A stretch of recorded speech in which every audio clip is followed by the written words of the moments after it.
This is the next line on a video of review of Parkside products that's available in Lidl's in the UK.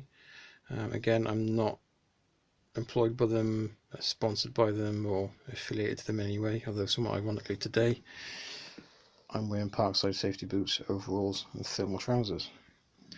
But I am in the workshop and it's damn cold out. So, what have we got here? So this is a metal protective paint. As you see, they slightly rebranded it at some point. It's got rust protection. That doesn't mention the rust. We've got the coloured varnish. And we've got kind of the specialty paints, matte car paint, aluminium zinc spray paint. There's also a radiator paint and a high temperature kind of stove black paint available in this range. Never used the radiator one, but I've used the stove black and it's fairly decent. This one is probably the one I use the most of because when it first came out it was like £2.50 a tin. Compared to a can of smooth white, it's really cheap. The only problem is with it, you've got to read the instructions.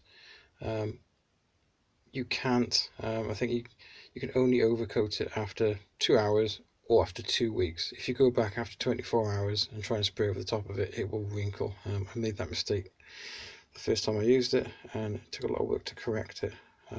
So yeah, do your first kind of tack coat, then every 10-15 minutes, depending on how warm it is, give it another coat. And once you're finished, leave it somewhere for, out of the way to harden for a few days. So the next one, this is silver grey, gloss white, gloss black, and they do a red. And this is what the lathe is painted in. That's the red, that's the silver grey.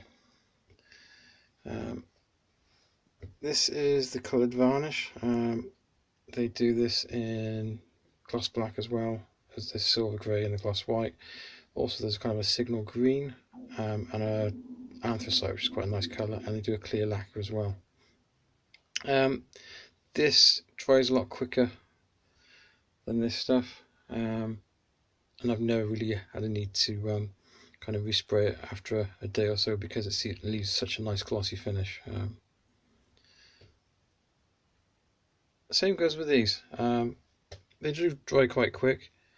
This one, once it's gone off after a few days, give it a clear coat of lacquer from that range and it makes it less shiny, but it gives it more of a kind of a metallic silver effect than kind of a galvanized effect.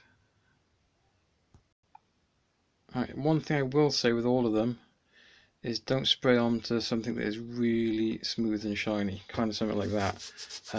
It just doesn't adhere to it, it'll flake off, it'll chip quite easily. So make sure whatever you're spraying, particularly metal, has got a good kind of surface that the paint can key to. Even if it's quite badly scratched, it will kind of fill those scratches up and kind of adhere to the surface much better than if it's completely smooth. Again, that's a mistake I made in the early days. If I was like using a flappy disc on a grinder, it seemed to stick much better to the one that had been ground down with a coarse flappy disc than a very kind of smooth flappy disc. And here are some drawers that I've been making for the workshop, which I sprayed yesterday with the silver grey director rust. So, oops, focus. It really is just a light grey. The silver grey is a bit of a kind of misnomer, but it does give a really nice finish.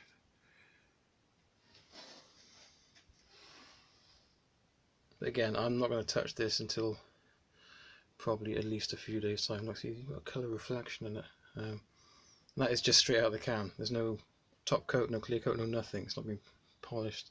It's still tacky as well, Don't go touching it for at least a few days because you'll get fingerprints in it. It does tend to go off quicker when the weather's warmer. It's only 45 degrees in there, which is it was a lot warmer when I sprayed it yesterday, but yeah, I'm quite pleased with that. So there we go. If you see it on sale in Lidl's, it's not there every week, so check their weekly flyers that they have. And if you've got a small project and they have a suitable colour The range is a bit limited colour-wise, unfortunately, but I think it's decent stuff for the price, and you could do a lot worse. One thing I will say is make sure you're spraying outside or in a well-ventilated area with a mask on, because it stinks. Yeah, remember your health and safety. Thanks for watching. Please subscribe, and I'll see you all again soon with another video.